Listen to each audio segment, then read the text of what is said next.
Le premier point que nous avons examiné était le risque d'échec d'une négociation liée à une mauvaise communication ou à un manque d'écoute. Nous avons vu qu'écouter votre interlocuteur quand il s'exprimait était la preuve d'une forme de contrôle de soi qui vous permettait de mettre la main sur les intérêts inexprimés de votre interlocuteur, tout en l'aidant à mieux s'exprimer et à se sentir compris.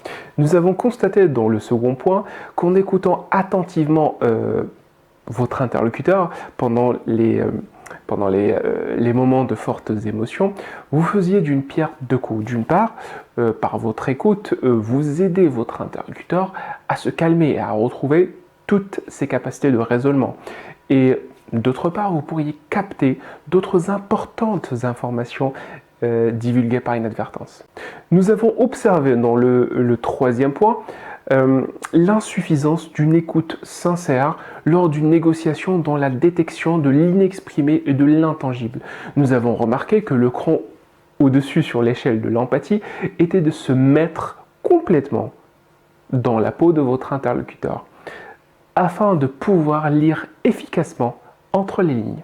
Dans le quatrième point, nous avons vu comment inclure dans votre argumentaire, avec beaucoup de tact, les principes et les valeurs que votre interlocuteur soutient publiquement pour défendre vos intérêts lors d'une négociation.